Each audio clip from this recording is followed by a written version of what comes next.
Hello Alteneu friends, this is Bibi Cameron and this is my first video for the Alteneu channel. I'm very happy to be here today and I will be sharing super duper easy card making ideas using the new Build a Garden exotic Tuberoses and add-on die bundle.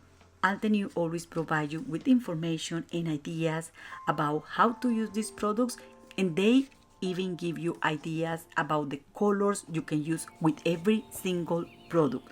I'm here to tell you that the sky is the limit, and I also want to share with you my top tips to choose colors to use Alteneu layering stencils. So here is the bundle, and it includes a 8x6 inches stamp set that has 2 large images and 22 different sentiments to create cards for different occasions. We also have 6x6 stencils that will allow you to add colors to the flowers and also the bird, and also a die set that will cut the 2 large images and also the bold sentiments in the stamp set. Okay, so the first thing I'm going to do is to stamp the images, and I'm going to be using 300 grams smooth cardstock. This is thick and luxurious, and I'm going to place it in the stamp wheel. This is the third time I've used this stamping tool, and I think it's amazing. What I like the most is the sticky mat, and in combination with the top plate that always allow you to stamp the image in the same spot and the paper is not going to move. For me, that's a winner. And another thing is that it has this little hole in one of the scallops, and I'm going to use that like a reference to guide myself, that have to be always in the center top next to the stamp wheel logo, and that's it. I'm also using this permanent black ink that is a new favorite. When I stamped the first time, I don't know if it's my cardstock, I have to try with another cardstock, but when I stamped it the first time, it's very soft and subtle, and I say, this is not stamping, what is wrong? So I stamped it 4 times. And this ink, in combination with this stamp wheel, regardless how many times you stamp, it will produce the most fine and delicate lines. For me, this makes this product a winner, because when you use any other ink and you stamp over and over with other platforms, you tend to get splotchy lines and also very thick lines. And look at this. This is absolutely gorgeous. I'm loving this ink. Yes, I have to stamp several times to get it, but it was a matter of 2-3 minutes. And now I'm going to remove this from my stamp wheel. This is the Alteneu Low Tack Sticky Mat, and I'm going to place it just over my work surface to be able to hold the coordinating stencils. So I'm going to bring here the stencils, and there are 4 stencils that coordinates with these images. So I'm going to grab the one that has the number 1, and I'm going to align it with the image. And then I'm going to stick this onto this mat so it keeps it in place. I'm going to bring 3 different ink colors, a light, a medium, and a very intense color. And my idea is to start adding the lightest ink with that first layer of the stencil, applying circular motion, and then as we move the stencil, we start applying darker and darker inks. So this first stencil has 2 parts of the same image, and here you can also see some score lines in the stencil that will allow you to identify where to place it. I like to place it just over the image and move it from side to side very slowly until I get the right placement, and then I stick it to the mat. And for this second layer of the stencil, I want to use a medium light ink. And because I also like to use super intense colors or blend in intense colors, I'm going to just brush some of this ink here and there just to add that color intensity. Completely optional, using the same layer of the stencil, and then I'm going just to clean this to avoid smearing ink here and there. Okay, I'm going to do some stencil surgery here, and I noticed those little flowers there doesn't have a layer, so I want them to look like the others, and I'm just going to use the stencil again, the same layer. This is the number 1, and I'm just going to add a little bit of that red ink there so everything looks the same. Now we are going to move to the stencil number 2, and we can see there just the leaves. I'm going to place these just over the image, and I'm going to do exactly the same. I'm going to grab 3 different ink colors, a light, a medium, and a dark. And as I move the stencil to the next layer, I'm going to add darker inks. So I'm going to use this very beautiful light green ink color first, and I'm going to blend in a little bit of this super bright different green color here and there. It's the same layer of the stencil. I haven't removed the stencil, and because I did that, I have to move this one to the bottom of the queue, and I might need to bring a darker ink later on if I need to. I also noticed that the center of the flowers has a little gap, so I decided to add that yellow ink there as well, just to add a little bit of contrast. Then I'm going to move the stencil. You can use the same inks, okay, but the idea here is to create a kind of cool visual effect. So we are going to grab a darker ink, and we are going to add that on those leaves. Now we are going to remove the stencil, and we are going to bring this third layer. This will allow us to add shadows or details, meaning that we need to use an even darker ink color, and I'm using this gorgeous ink here that also give an earthy look and feel to this image. This layer of the stencil only have that image, so those flowers are done. I think they are absolutely gorgeous.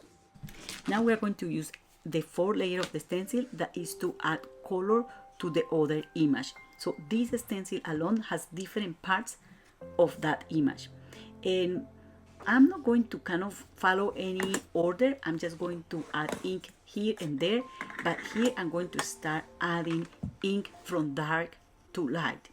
And it's just because I noticed that the pieces for this image, they are completely separate. They don't layer that much, so I can do that. But if I have layering elements, I'm always going to start up by building the colors from the light to the dark. And what I'm doing here, if you notice there, is that next to a dark intense color, I'm adding a lighter. And because I added a yellow ink at the center of the flowers, I decided that I also wanted to add this ink at the center of the bird. I didn't move that layer, and I just applied the ink over a base of green ink, and it just made the green ink look lighter. That's all. For this area here, I just wanted to keep it like white in the center or the chest of the little animal. I'm using mini blending brushes, but now I'm going to use the micro ones that allow me to add details through the stencil, not through the whole negative space, but just in a small area. And in that way, I also add extra shadows and contrast. And please notice that I never use the same ink color next to the other one. If I'm adding a red color in one part of the image, I'm adding a pink one next to that, and then a green one next to that, but never is a patch of the same color. I was quickly analyzing this visually, and I say, okay, I made this one before, what is different? Why I like that one more? And it was because I used this pale mauve ink color that mutes those strong shades. So I'm going to add a hint of this ink that is a very pale purple color, and now I really like this. And that's a very little detail, but it makes a difference to me. I noticed that I got a stain of ink next to the bird. I'm not worried about it, because when I die cut this, that's not going to be seen at all. So that's the next step, die cutting the images, and the dies really hug the outline of the image, and the results are really beautiful. From here, the sky is the limit. You can use this on a variety of paper craft projects, cards, boxes, or tags, anything that you want really. I'm going to put together 2 card samples just to provide extra ideas, and you can stop at any stage. So I'm going to create a card base. So I just cut an A4 sheet of cardstock in half. It could be along the center of the paper or across. And then I'm going to score here at 5.5 inches because I want a top fold card.